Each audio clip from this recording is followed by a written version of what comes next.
الله الرحمن الرحيم إن الحمد لله نحمده ونستعينه ونستغفره ونعوذ بالله من شرور أنفسنا وسيئات أعمالنا من يهده الله فلا مضل له ومن يضلل فلا هادي له وأشهد أن لا إله إلا الله وحده لا شريك له وأشهد أن محمدا عبده ورسوله يا أيها الذين آمنوا اتقوا الله حق تقاته ولا تموتن إلا وأنتم مسلمون يا أيها الناس اتقوا ربكم الذي خلقكم من نفس واحدة وخلق منها زوجها وبث منهما رجالا كثيرا ونساء واتقوا الله الذي تساءلون به والأرحام إن الله كان عليكم رقيبا يا أيها الذين آمنوا اتقوا الله وقولوا قولا سديدا يصلح لكم أعمالكم ويغفر لكم ذنوبكم ومن يطع الله ورسوله فقد فاز فوزا عظيما أما بعد فإن أصدق الحديث كتاب الله وخير الهدي هدي محمد صلى الله عليه وآله وسلم وشر الأمور محدثاتها فإن كل محدثة بدعة وكل بدعة ضلالة والضلالة مرجوها إلى النار رب اشرح لي صدري ويسر لي أمري واحلل عقدة من لساني يفقهوا قولي وبعد السلام عليكم ورحمة الله وبركاته. muna masu ƙara jaddada godiyarmu ga Allah subhanahu wa ta'ala wanda cikin rahamarsa da kaddarawarsa ya ni'imta mu ya raya mu a wuni ta juma'a 13 ga watan sha'aban hijira shekara 1445 wanda ya daidai da 23 ga watan biyu shekara ta 2024 miladiya. Allah madaukakin sarki cikin rahamarsa ya kaddari sake haɗuwar mu a cikin wannan masallaci mai albarka Masjidus Sahaba da ke cikin garin Gumau. Muna roƙon Allah madaukakin sarki ya ƙara albarka ma wannan gari, Allah ya ƙara mana aminci da zaman lafiya, Allah ta'ala ya ƙara albarka cikin sana'o'in al'umman wannan gari, ya ƙara ɗaukaka sunnan manzansa a garin da sauran garuruwan musulmi baki ɗaya. Insha Allah ci gaba da karatun mu cikin Alƙur'ani mai girma. A makon da ta gabata mun tsaya ƙarshen aya ta 66 cikin wannan sura mai albarka, suratul Ma'ida. Yau insha Allah ta'ala karatunmu zai ci gaba ne kan aya ta 67. Muna roƙon Allah madaukakin sarki ya mana jagora ya bamu dacewa cikin abin da zamu karanta. Allah ta'ala ya ce أعوذ بالله من الشيطان الرجيم بسم الله الرحمن الرحيم يا أيها الرسول بلغ ما أنزل إليك من ربك وإن لم تفعل فما بلغت رسالته والله يعصمك من الناس إن الله لا يهدي القوم الكافرين. Allah subhanahu wa ta'ala bayan ya ba mu labarin ahlul kitabi da abin da aka umarce su da kuma irin yadda aka samu bambanci tsakaninsu dangane da karɓan wannan umarni da aka yi musu, littattafan da aka saukar musu da annabawan da aka aiko musu, yadda wasu suka karɓa da yadda wasu kuma ba su karɓa ba. Sai Allah maɗaukakin sarki ya juyo da kira zuwa ga annabi Muhammad sallallahu alaihi wa alihi wa sallam. Allah ta'ala ya ce ya ayyuhar rasul, ya ce ya kai wannan manzo, balligh ma unzila ilayka min rabbik, ka isar da abin da aka saukar da shi gare ka daga ubangijinka. Wa in lam taf'al, amma matukar baka yi haka ba, fa ma ballaghta risalata, to lalle baka isar da sakon Allah ba. Wallahu ya'simuka minan nas, Allah madaukakin sarki shine wanda zai isar maka ya kare ka daga mutane. Inna Allah la yahdi al-qawmal kafirin, lalle Allah bai shiryar da mutane waɗanda suke kafirai. Imam Sa'idi Allah ya ji kansa da rahama yace hadha amrun min Allah li rasulihi Muhammadin sallallahu alaihi wa alihi wasallam. Wannan umarni ne daga Allah madaukakin sarki da yayi zuwa ga manzansa Annabi Muhammad sallallahu alaihi wa alihi wasallam bi azamil awamiri wa ajalliha. Allah ta'ala ya umarce shi ne da mafi girman ababe na umarni da sannan abu mafi ɗaukaka cikin umarnin. Wa huwa tablighu lima anzalallahu ilaihi, shine umartansa da aka yi na ya isar da abin da Allah maɗaukakin sarki ya saukar zuwa gare shi. Wa yadkhulu fi hadha kullu amrin talaqathu al-umma anhu sallallahu alaihi wa alihi wasallam. Mala yace wannan umarni kuma ya kunshi dukkanin wani umarni wanda al'umma ta same shi daga annabi Muhammad wanda tsira da amincin Allah suka tabbata a gare shi. Wannan ko ta bangaren min al-aqaidi, ta bangaren aqida, dukkanin wani umarni da al'umma ta samu daga manzon Allah sallallahu alaihi wa alihi wa sallam da yake magana akan abin da ya shafi aqida, kenan abin da mutum zai kudurta a zuciyarsa a matsayin addini, wal a'mal da ayyuka, kenan ababen da mutum zai aikata da gabobinsa da sunan ibada, wal aqwal da furucin da mutum zai faɗi a bakinsa don neman lada, wal ahkamu shar'iyya da hukunce-hukunce na shari'a, wa matsalibul ilahiyya da dukkanin wani abu da ake da bukata a wajen mutane dangane da kaɗaita Allah maɗaukakin sarki a matsayinsa na abin bauta. Duka wannan ya shiga cikin wannan umarni da Allah maɗaukakin sarki yake. Kenan umarnin ya shafi manzon Allah sallama kuma ya shafi al'ummansa. Wanda aka umarta na farko ne isar da saƙon wahayin alƙur'ani da musulunci shine annabi Muhammad sallallahu alaihi wa alihi wasallam, wanda ko manzon sallama ya bar musu wannan aiki su ne al'ummansa, su ma su isar da wannan saƙo na musulunci. Da haka dukkanin wani abin da ya bayyana daga manzon Allah sallama cewa wannan abin kudurta shi aqida ce ingantacciya, to wajibi ne duk wanda yake da'awan cewa shi mabiyin annabi Muhammad ne, to lallai shi ma ya kudurta wannan abu. Hakanan ayyukan da manzon Allah sallama ya yi umarni da su ko ya aikata wanda babu wata alama da ta nuna wannan aikin an keɓance shi ne da shi kaɗai. Hakanan abin da ya shafi maganganu, furucin da mutum zai yi, da hukunce-hukunce irin na shari'a, da kuma abin da ake bukata a wajen mutane ta fuskan tabbatar da allantakan Allah jalla wa ala. Malam yace fa ballaga sallallahu alaihi wa sallama akmala tabligh, da aka manzo Allah sallama shi fa ya isar, kuma isarwa mafi kamalan isarwa.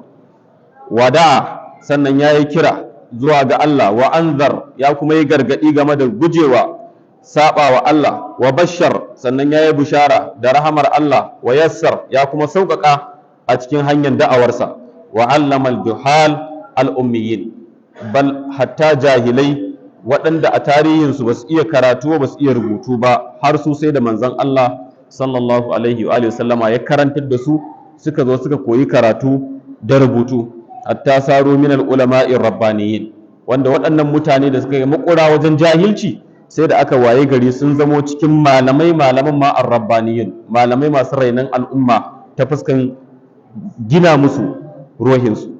Da haka malam yace wa ballag bi qawlihi wa fi'lihi wa kutubihi wa rusulihi, da haka ya isar da wannan sako, wannan manzanci da maganganunsa da ayyukansa da rubuce-rubucen da ya sa aka rika rubutawa, da kuma 'yan aiken da ya rika aikawa lungu da saƙo na sashin duniya. Da haka manzon Allah sallama ya riga ya kammala aikin da Allah madaukakin sarki ya bashi. Da Allah ya ce masa ya kai wannan manzo, balligh ma unzila ilayka min rabbik, to ya riga yayi wannan, ya kammala ta kowace fuska. Babu wani bangare guda ɗaya wanda yake ɗaukan ma'anan isar da saƙo na manzanci wanda manzon Allah sallama bai kammala shi ba. Shi yasa ma kafin ya bar duniya sai da ya khutuba a bainan jama'a a shekaran da ya tafi aikin hajji. Aka samu isowar al'umma daga yanki daban-daban na duniya waɗanda suka karɓi musulunci, suka haɗu sama da mutum 100,000. Ya yi khutuba ya kuma tabbatar da cewa ya isar da wannan saƙo na Allah jalla wa ala. Ya yi khutuba, ya yi gargaɗi wa mutane, wanda a cikin wannan khutuba da gargaɗi da yake yi a ƙarshe yake cewa lalle wannan al'umma na barta ne a alal mahajjatul bayda, akan tafarki wacce take faratar, wanda babu wani da tuko kura a cikinta. Lailuha kana hariha, daranta kamar wunin ta yake. Kenan ko a wani yanayi ka tsinci kanka, a manzon sallama ya riga ya gama haska maka hanyar da zaka bi ka haɗu da Allah jalla wa ala lami lafiya. Da haka ya riga ya isar da wannan saƙo, kuma bayan yayi wannan khutba ya ɗaga hannu ya kalli sama, yace Allahumma hal ballagt, yace ya Allah shin na isar da saƙon da kace min in isar din nan? Yayi wannan so uku, yace to ya Allah ka zama shaida. Da haka mu ma na baya ne yanzu shaidu ne cewa manzon Allah sallallahu alaihi wa sallama qad ballagha risala wa adda al-amana. Shi yasa malam ma yace falam yabqa khairun illa dalla ummatahu alaihi, babu wani alkhairi da ya saura komai kankantansa face sai da manzon Allah sallama ya nusantar da wannan al'umma tasa akan wannan alkhairi. Wala shar illa haddaraha anhu, babu wani sharri face sai da manzon sallama ya tsoratar da al'ummansa game da wannan sharri din. Wa shahida lahu bitabaligi afadil al-umma min as-sahaba, waɗanda suka kuma ba da shaida akan cewa lallai ya isar da wannan manzanci su ne waɗanda suka fi kowa alfalala a cikin wannan al'umma, su ne sahabbansa radiyallahu anhum. Faman ba'dahum min a'immatid din, haka wanda suka biyo bayan su daga cikin jagororin addini su ma sun tabbatar da shaidan cewa ya isar da wannan manzanci. Wa rijalul muslimina, haka nan zaratan musulmi, kenan musulmi na kwarai wanda ya karanta musulunci ya san menene musulunci, shi ma shaida ne cewa manzon Allah sallallahu alaihi wa alihi sallama ya isar da wannan manzanci, amanan da Allah madaukakin sarki ya dora masa. Shi yasa Allah ya ce masa to wa in lam tafa'al, in har baka aikata hakan ba, ay lam tablig ma unzila ilayka min rabbik, in baka isar da abin da aka saukar maka daga ubangijinka ba, fama ballaghta risalatahu, to lallai fa kenan baka isar da manzancinsa ba. Ay faman tamsalat amrahu, kenan baka aikata abin da Allah madaukakin sarki ya umarce ka da shi ba, kenan baka yi imtisali da wannan umarnin ba. Kenan isar da manzancinsa 100% ba tare da ya ɓoye komai ba shine zai sa Allah ya karɓi wannan aikin. Amma in ya isar da wani abu sai ya ɓoye wani abu komai ƙanƙantarsa, to kaga ha'inci ya shiga. In ha'inci ya shiga kuma Allah ta'ala baya son masu ha'inci.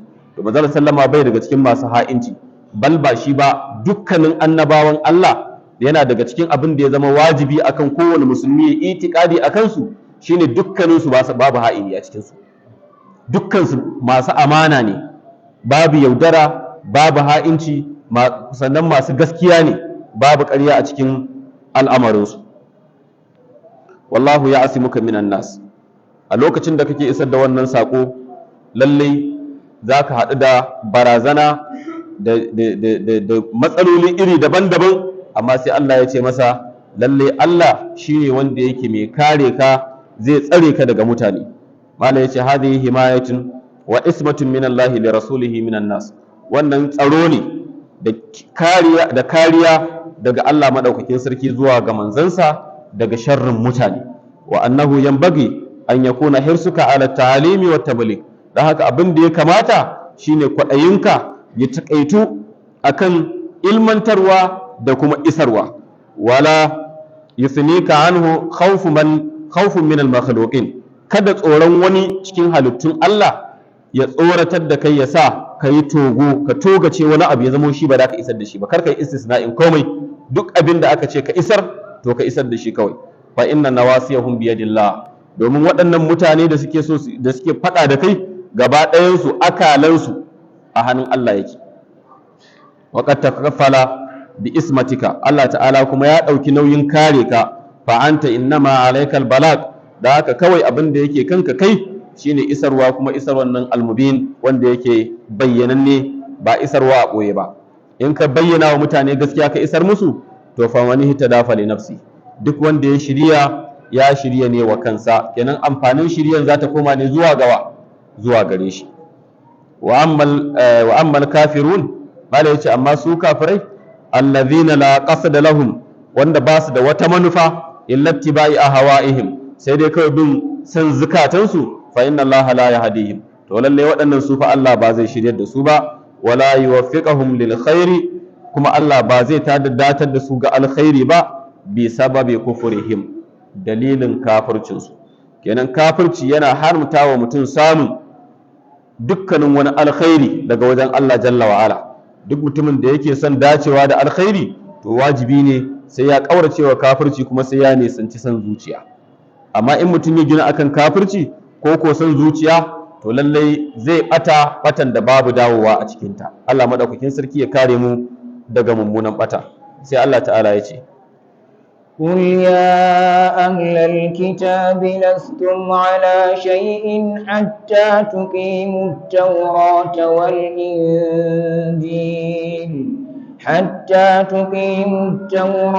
والإنجيل وما أنزل إليكم من ربكم وليزيدن كثيرا منهم ما أنزل إليك من ربك طغيانا وكفرا فلا تأس على القوم الكافرين. Allah madaukakin sarki yace qul ya ahlal kitabi, ka kira su ka ce da su ya ku ahlal kitab, lastum ala shay'in, ko fa ba akan komai kuke ba na hujja ko addini ko wani abu mai amfani, hatta tuqimut tawrata wal injil, har sai ya zanto kun tsayar da hukuncin da ke cikin at-taura da injila, wa ma unzila ilaykum min rabbikum, da abinda aka saukar da shi gare ku daga ubangijinku, wala yazidanna kathiran minhum ma unzila ilayka min rabbika tughyanan wa kufra. Amma Allah ta'ala ya ce da manzon sallama, lallai da yawa daga cikin ahlul kitabi yahudu da nasara, abinda ake saukar maka daga wajen ubangijinka sai ya ƙara ma da yawa daga cikinsu ɗagawa da kafirci. Amma fala ta'asa alal qaumil kafirin, kada ka yi baƙin ciki akan mutane waɗanda suke kafirai. Wannan kamar yadda aya da muka karanta a baya, Allah maɗaukakin sarki ya bayyana mana duk wannan ɓarna da ahlul kitabi suka yi a baya, yace inda a ce yanzu za su tuba a wancan lokaci, cewa walau annahum aqamut tawrata wal injil, inda sun tsayar da hukuncin da ke cikin at-taura da injila, kenan sun tsayu sun yi aiki da su da abin da aka saukar musu daga wajen ubangijinsu, da akalu min fawqihim wa min tahti arjulihim, kenan kaga da sun ɗebi garaɓasa daga wajen Allah subhanahu wataala, kenan kuma duk ɓarnan da suka yi a baya da ya zama tarihi da Allah ya shafe shi. Rashin yin wannan shi ya tabbatar da su a cikin masifa da bala'i. Shi ne a nan Allah maɗaukakin sarki ya sake faɗa wa manzon sallama cewa ya kiraye su, ay qul li ahli kitabi munadiyan ala dalalihim, ka faɗa wa su ahli kitabi kana mai yi musu kira akan ɓatan nan da suka yi, wa mu'linan bi batilihim, kuma kana mai shelanta musu ɓarnan da suke kai, cewa fallastum ala shay'in, ko ba akan komai kuke ba, shirme kawai kuke, ba ku da wata manufa ko ba ku da wani abin da za ku samu min umuri diniya, na al'amarin addini. Fa innakum la bil qur'an wa muhammadin amantum, ko din nan ba ku yi imani da alqur'ani da annabi muhammad sallallahu alaihi wa alihi wasallama ba, wala bi nabiyyikum, sannan ba ku yi imani da annabinku ba, wa kitabikum saddaqatum, ba ku kuma imani da littafin ku kun gaskata ba. Kenan kaga sun zama suna igiyar ruwa, su ba su gaskata wahayin alqur'ani ba, ba su kuma gaskata wanda ya zo da alqur'anin ba, sannan kuma ba su yi riko da littafin su da aka saukar ba. In yahudawa ne ba su yi riko da littafin at-taura ba, kamar da ba su gaskata annabi Musa ba. Idan nasara ne ba su yi imani da annabi Isa ba, na ba su yi imani da injila ba, kuma ba su gaskata annabi Isa ba. Kaga su ba sa nan ba sa can, ba su ga tsuntsu ba su ga tarko. Shi yasa Allah ta'ala ya ce lastum ala shay'in, ba ku kan komai na addini, fagauniya ne kawai kuke yi, kuna cikin ɗimuwa. Sannan wala bi haqqin tamassaktum, sannan babu wani gaskiya da kuka yi riko da shi, wala ala aslin itamattum, sannan babu wani tushe da kuka dogara a kansa. Za ku samu riko da wani abu ne ko tabbatuwa akan wani abu na gaskiya ko na addini, hatta tuqimut tawrata wal injil, shine in har kun tsaida at-taura da injila, ai taj'aluhuma qa'imain bil iman bihima wa ittiba'ihima, shine sai kun sanya su kuna masu tsayuwa a kansu, sannan ku yi imani da su kuma ku bi karantar wanda ke cikin su, wa tamassuku bi kulli ma yad'uwani ilayhi, sannan ku yi riko da duk abin da waɗannan littafai guda biyu suka yi kira zuwa gare shi. Ya zamo kun tsaye da su kuma kun tsaye da ma unzila ilaykum min rabbikum, abinda aka saukar muku shi daga wajen ubangijinku, allazi rabbakum, wanda shine wanda ya raine ku, wa an'ama alaikum, ya kuma yi ni'imominsa akan ku, wa ja'ala ajalla in'amihi, sannan ya sanya kuma mafi girma daga cikin ni'imominsa da yake yi shine inzalul kutubi ilaykum, saukar muku da littafi da yi. Kenan duk al'umman da ta rayu babu wani littafi da Allah ta'ala ya saukar a cikinta, kenan bata samu ni'ima mafi girma ba. Babu wani ta ni'ima da Allah maɗaukakin sarki zai yi wa al'umma sama da ni'ima na aiko da manzanci da zai yi a cikin wannan al'umma. Don haka fal wajibu alaikum, abin da ya zama wajibi a kanku shine an tuqimu an taqumu bi shukrillah, ku tsayu da yi wa Allah godiya, shine ku nuna wa Allah godiyanku a aikace. Sannan wa taltazimu ahkamallah, sannan ku lizimci kiyaye hukuncin Allah, ku kiyaye dokokin Allah, ku zama kuna sanya abinda Allah ya hukunta shine abin hukunci a tsakaninku. Wa taqumu bima humiltum min amanatillahi wa ahdihi, sannan ku tsayu da abinda aka ɗora muku na amanar Allah da kuma alƙawarinsa, domin addini da manzanci da wahayi amana ce ta Allah zuwa ga bayinsa, wajibi ne mutane su riƙe shi. Sannan kuma alƙawari ne na Allah maɗaukakin tsarki tsakaninsa da bayi, cewa in suka zo duniya bautansa za su yi. wa idza akhadha rabbuka min bani adama min zuhurihim dhurriyyatahum wa ashhadahum ala anfusihim alastu bi rabbikum qalu bala shahidna an taqulu yawm alqiyamati inna kunna an hadha ghafilin. Da haka alƙawari ne da kowa ya rika a cikin mu duka, cewa in ya zo duniya zai bauta wa Allah jalla wa ala. Kenan wannan aiki da hukuncin Allah da yake cikin littattafansa wanda manzanninsa suka zo da shi, wannan abu ne wanda yake amana ne, sannan kuma alƙawari ne tsakaninmu da Allah subhanahu wa ta'ala. Da haka yadda aka faɗawa su waɗannan ahalul kitabi cewa ba sa kan komai na addini, matuƙar ba su tsayu akan karantarwan attaura da injila da aka saukar musu a wancan lokaci ba, to haka mu ma a yau ba duk abin da kake ganin kana yi da sunan addini shirme ne, matuƙar wannan abin ba kana yin shi ne akan karantarwan alƙur'ani da karantarwan manzon Allah sallallahu alaihi wa sallam ba. Duk mutumin da yake addini ba a bisa hasken alƙur'ani da sunnan manzon Allah sallallahu alaihi ba, to aikin banza yake yi. Da shi da waɗancan da Allah ya ce ba sa kan komai duk sun zama abu ɗaya. To me bambanta? Su ma littafin yana hannunsu, yadda muke ganin ƙur'anin haka su ma nasu yana nan, ko baya tare da su ne? Yana tare da su, amma me yasa aka ce ba sa kan komai? Saboda ba sa aiki da shi. Kuma aiki da shi ɗin kar mu yi tsammanin wai sun watsar da shi ne gaba ɗaya. A'a, wani ɓangaren sun yadda su yi aiki da shi, wani ɓangaren sun ajiye shi a gefe. Shi yasa ma Allah ya zarge su cewa afatu'minuna bi ba'dil kitabi wa takfuruna bi ba'd. Yanzu za ku gaskata sashin littafi ne ku kafirce wa sashi? So rashin yadda da littafin Allah da abin da ke ciki gaba ɗayansa, to daidai da mutum ya karyata littafin gaba ɗaya ne. To yadda Allah ta'ala ya gargaɗe su, ya kuma yi musu jan hankali, ya ja kunnensu, to haka mu ma jan kunnen da gargaɗin yake a gare mu, bal ma namu ya fi nasu tsanani. Namu ya fi nasu tsanani, domin mu namu littafin Allah maɗaukakin sarki ya sanya shi shine mu'ujiza na annabinmu. Shine mu'ujiza na annabinmu, kuma shine littafin da ya zama shugaban dukkan littafin da Allah ta'ala ya saukar na wahayi. Da haka namu da nasu ba ɗaya bane, kuma su nasu yana da lokaci, mu kuma namu ba shi da lokaci. Qur'ani yanzu shine dasturul haya ta bangaren addini da rayuwa, tun daga aiko manzon sallama ila qiyamis sa'a, ba abin da zai canja shi. Sannan kuma mu namu littafin Allah ta'ala ya ce ya sauƙaƙe shi. Kaga babu dalilin da abinda Allah ya sauƙaƙe mutum zai ce kuma shi ya zama mai wahala a gare shi, sai dai in zuciyarsa akwai tsatsa da cuta irin ta rashin imani. Idan akwai tsatsa da cuta na rashin imani a zuciyar mutum, to dai ga Qur'ani wani abu ne mai wahala. Amma matukar mutum zuciyarsa akwai imani, to lallai tabbas zai fahimci cewa alƙur'ani abu ne wanda yake mai sauƙi, Allah ya sauƙaƙe shi. Ko baka haddace shi ba, za ka karanta ko a karanta maka kuma ka fahimci me saƙon da yake ciki. Saboda me? Saboda Allah ta'ala ya sauƙaƙe shi kuma ya sanya shi mai albarka. Allah maɗaukakin sarki ya samu dace.